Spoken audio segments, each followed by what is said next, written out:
Assalamualaikum warahmatullahi wabarakatuh. Halo Sobat Febi, selamat datang di podcast Gade Insight.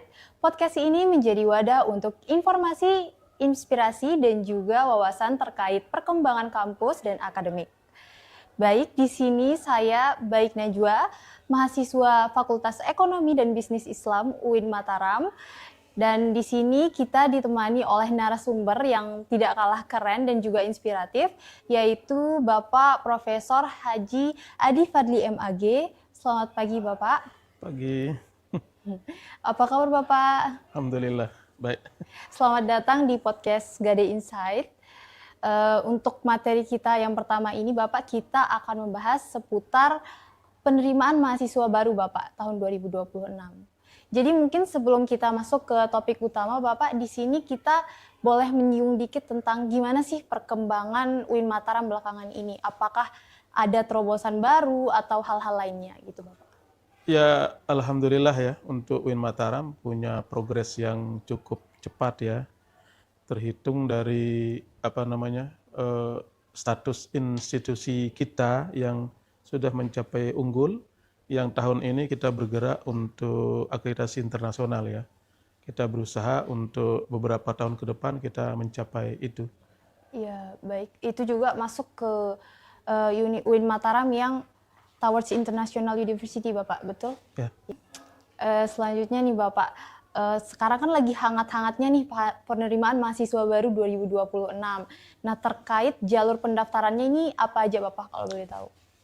Sekarang itu semulanya itu ada 7 jalur salah ya. Itu pertama itu SPAN ya. SPAN itu untuk SPAN PTKIN untuk Kementerian Agama, kemudian SNPMB istilahnya ya. SNPMB. Seleksi Nasional Penerimaan Mahasiswa Baru yang itu terbagi menjadi 2, SNBP Seleksi Nasional berdasarkan prestasi, kemudian SNBT berdasarkan tes seperti itu ya. Yang sekarang lagi berjalan itu SPAN sama SNBP ya. Kalau SPAN ini sama, relatif sama dengan SNBP ya. SNBP ini yang di bawah Dikti. Ada beberapa prodi kita itu yang di bawah Dikti Saintek itu. Ada 5 ya. Enggak. Itu hukum bisnis, kemudian kewirausahaan, kemudian teknologi informasi juga. Kemudian ada K3, keselamatan dan kesehatan kerja, dan keperawatan anestesiologi.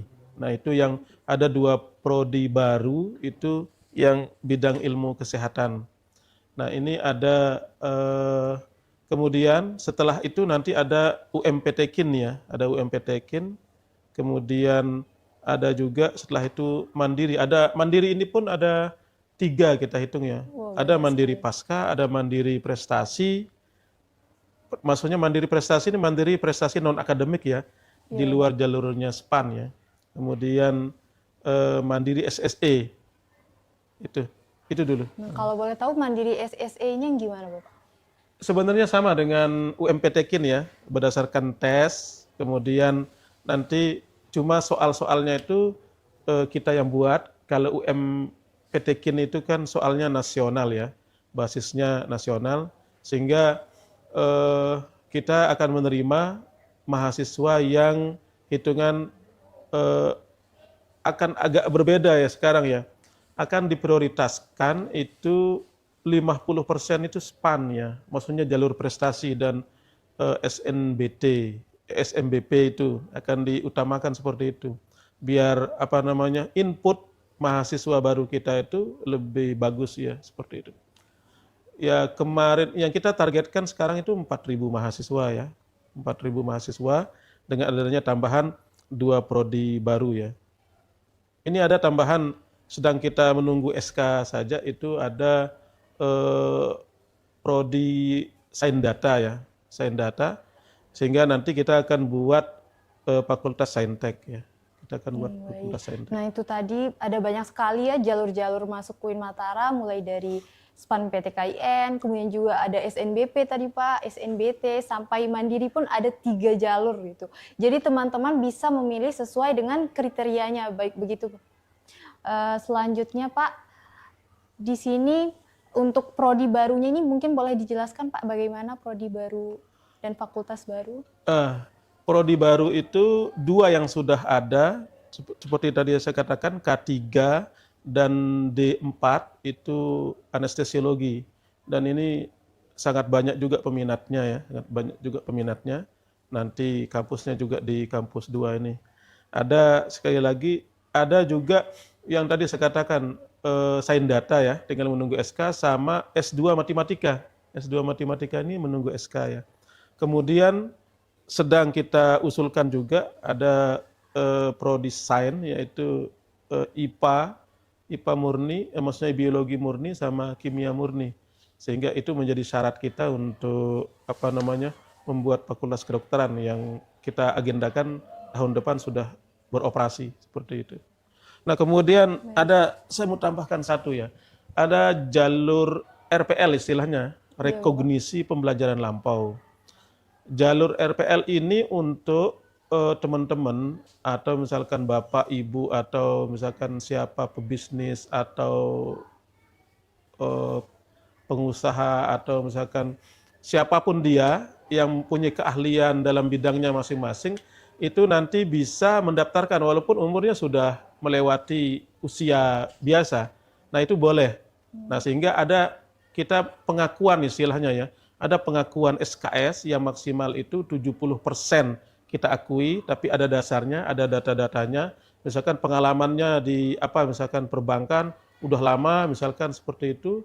Kemudian ada data-data segala macamnya. Bisa dia masuk misalkan di perbankan syariah misalkan.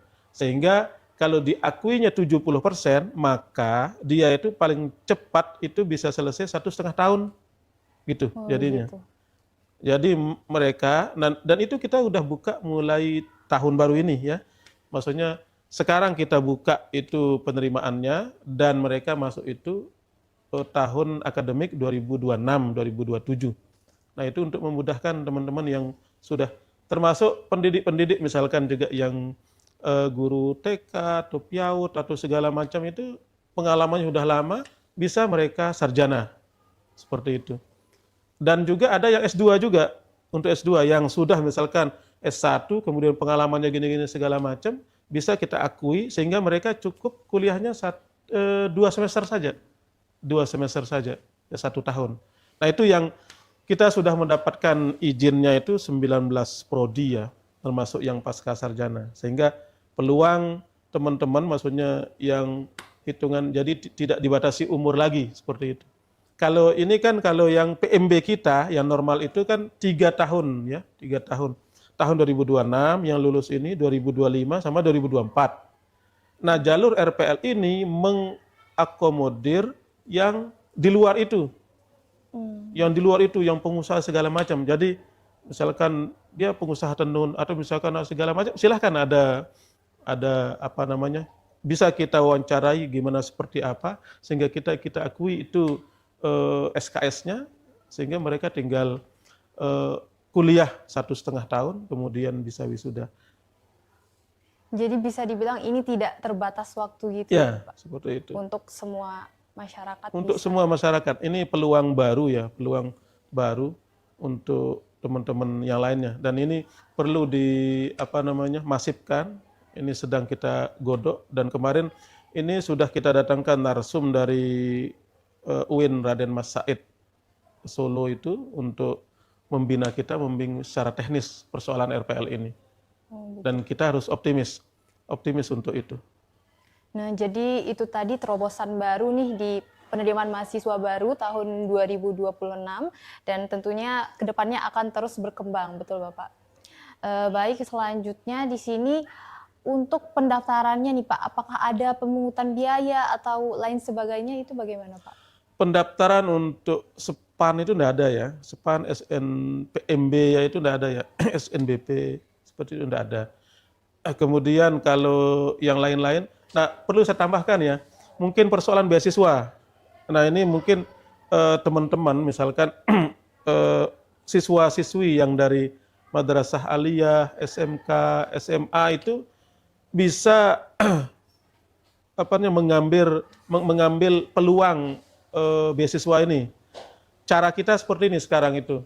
Nanti jalur SPAN, jalur SNBP itu kalau sudah lulus kemudian akan kita berikan NIM, kemudian kita berikan segalanya, kemudian mereka itu akan apa istilahnya ospek ya, apa namanya PBAK, PBAK, ya. pengenalan budaya akademik itu, kemudian mereka itu tiket mereka untuk bisa mendaftar beasiswa, sehingga mereka itu tidak terlambat, ya terlambat. Kalau selama ini kan kita luluskannya itu PBAK-nya Agustus, sehingga tidak punya peluang mereka untuk mendapatkan beasiswa.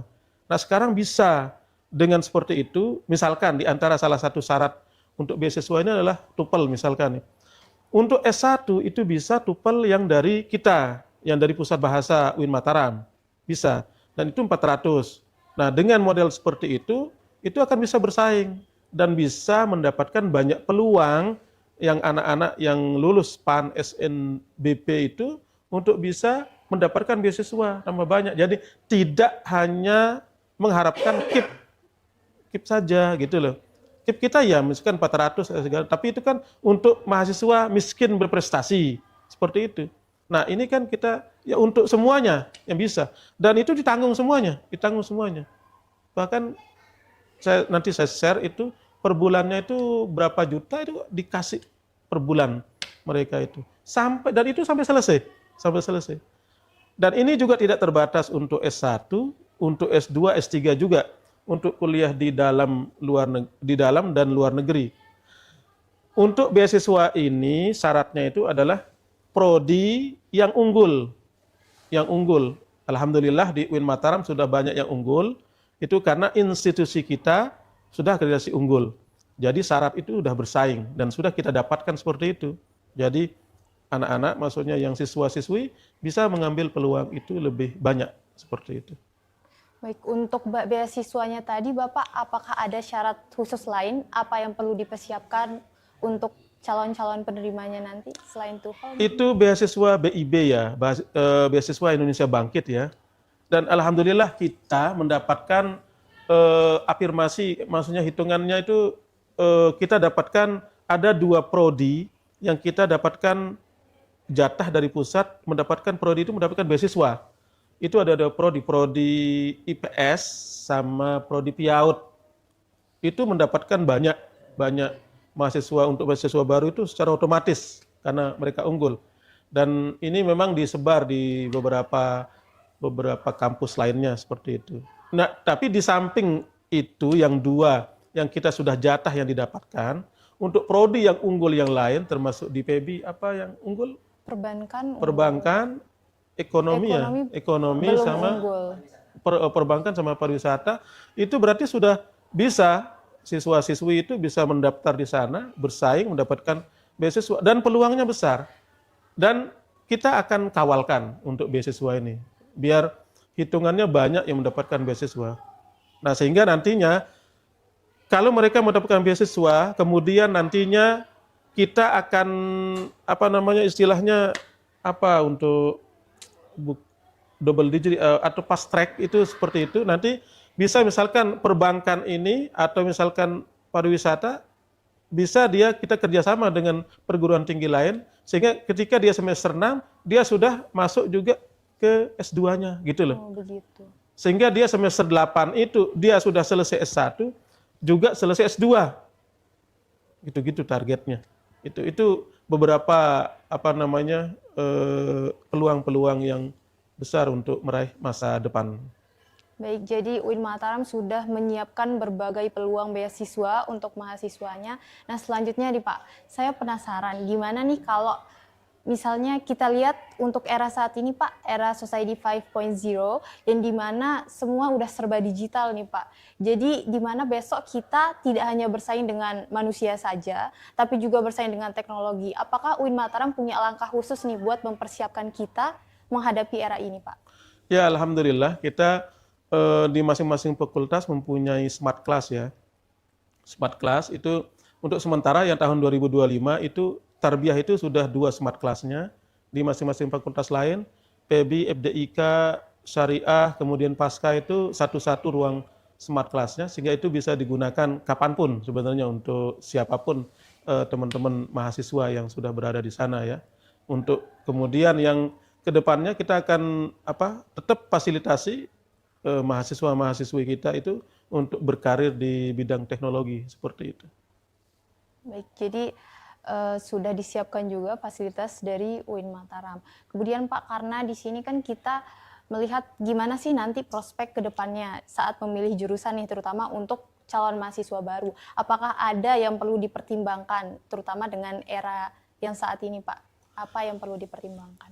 Persoalan jurusan atau prodi itu kan masing-masing mempunyai kelebihannya ya, kekhususannya ya, atau novelty-nya masing-masing ya. Dan itu tergantung siswa-siswi ya. Nah, yang seringkali ya perlu disyukuri ya, boleh jadi misalkan siswa-siswi itu lulus pada jurusan yang tidak dipilih misalkan, maksudnya tidak diminati dalam pengertian pilihan kedua, misalkan seperti itu. Nah, pengalaman banyak orang sukses itu lebih baik memilih dan menerima itu, karena itu yang takdirnya yang terbaik, itu yang akan memberikan jalan dan peluang yang untuk masa depannya gitu loh. Nah, kita boleh jadi memilih pilihan ini, tapi kok misalkan ini ekonomi syariah yang di PB ini termasuk 5 besar peminat terbesar se-Indonesia ya. Itu luar biasa, UIN Mataram meraih itu. Maksudnya tingkat persaingan sangat-sangat ketat sekali, sangat ketat sekali. Yang kita terima sedikit, yang mendaftar itu sangat banyak sekali. Maksud saya adalah ketika misalkan tidak diterima di ekonomi syariah, diterimanya misalkan di prodi lain, anak-anakku itu atau siswa-siswi mestinya ya sudah harus, oh ini yang terbaik untuk saya, takdir ini yang terbaik.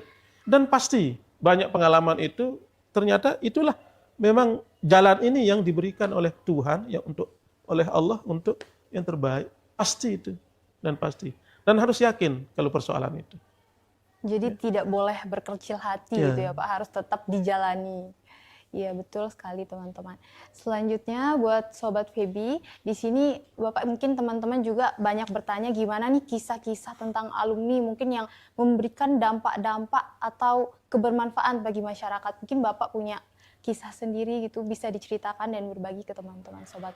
Iya, alumni kita alhamdulillah ya, sesuai dengan moto Kemenak itu kan Kemenak berdampak ya. Maksudnya kita masing-masing punya maslahat, punya manfaat ya. Seperti ini, mesti sekarang kita menggunakan kurikulum OBE, istilahnya ya OB ya, Outcome Based Education. Itu tidak menitik beratkan pada misalkan profil lulusan itu menjadi apa, enggak. Misalkan PAI menjadi guru PAI itu enggak, tapi dengan kurikulum terbaru kita itu menjamin kompetensinya, menjamin kompetensi lulusannya itu dia bisa. Sehingga dalam bidang apapun dengan kompetensi itu dia akan tetap layak. Tidak mesti jadi guru maksudnya. Dan itu banyak terjadi. Tidak mesti misalkan kita di perbankan syariah kemudian kita harus menjadi pelayan di bank gitu loh. Tidak mesti. Tapi boleh jadi kita jadi pengusaha atau misalkan menjadi pengajar, tapi kita mempunyai misalkan bisnis lain gitu loh. Jadi tidak hanya terbatas pada hitungan yang dengan kurikulum yang lama, hanya terbatas bahwasanya profil lulusan itu guru misalkan, menjadi pebisnis misalkan atau apa, enggak. Nah sekarang dengan kurikulum baru ini adalah kompetensi lulusan itu yang ditekankan. Sehingga nantinya SKPI istilahnya ya, surat keterangan pendamping ijazah itu benar-benar real bahwasanya dia mempunyai kompetensi tentang itu sehingga dimanapun dia mendaftarkan diri atau melamar, ketika dilihat capaiannya itu, kompetensinya itu, dia memang layak untuk mendapatkan pekerjaan itu. Seperti itu ya. Ya jadi kita disiapkan untuk memiliki kompetensi gitu Pak ya. Ini mungkin pertanyaan terakhir Pak, gimana nih pesan-pesan untuk calon mahasiswa baru tahun 2026? Anak-anakku, siswa-siswi, jadi yang perlu kita perlu ingat bahwasanya masa depan itu di tangan kita ya, di tangan kita. Dan kita yang menentukan, bukan orang lain. Jadi memang kita harus merancang itu semua dan bisa mendapatkannya. Jangan pernah berhenti bermimpi, bermimpilah yang jauh. Toh juga pendidikan ini cuma sampai S3, S1, S2, S3. Cuma sampai S3, setelah itu selesai. Dengan kita, kalau kita sudah memiliki pendidikan yang tinggi, maka otomatis peluang kita untuk berdampak, bermanfaat untuk orang lain itu akan lebih besar. Seperti itu. Amfik ma fil jaib, ya'tika ma fil gaib. Bahwasanya apa yang kita kontribusikan kepada masyarakat kita, itu secara otomatis sebenarnya untuk dia berdampak pada diri kita. Ketika kita memberi, ketika itu kebahagiaan pada diri kita. Seperti itu. Tapi anak-anakku harus mendapatkan cita-citanya dulu. Meraih cita-cita itu. Dan jangan pernah bilang saya itu miskin, orang tua saya miskin, karena peluang untuk kuliah lanjut itu sangat banyak. Beasiswa seperti yang saya jelaskan tadi. Raih mimpi kalian, jangan pernah berhenti bermimpi. Seperti itu. Betul sekali. Jadi ada banyak kesempatan yang bisa kita raih gitu ya. Mungkin sekian untuk podcast kita di pagi hari ini, podcast perdana kita Bapak, podcast Gade Insight perdana ini. Itu tadi informasi-informasi yang tentunya sangat insightful dan insya Allah bermanfaat untuk sobat-sobat Febi sekalian. Baik, terima kasih Bapak Profesor telah menemani kita. Saya Baik Najwa sebagai host kita pada pagi hari ini. Jangan lupa like, comment, subscribe, dan share video ini sebanyak-banyaknya. Jangan lupa juga nyalakan notifikasi untuk tetap mendapatkan pemberitahuan terbaru dari podcast Gade Insight. Teman-teman juga bisa merequest tema-tema menarik lainnya, bisa langsung DM ke Febiwin Mataram Official atau juga komen di bawah. Sekian dari saya, wassalamualaikum warahmatullahi wabarakatuh.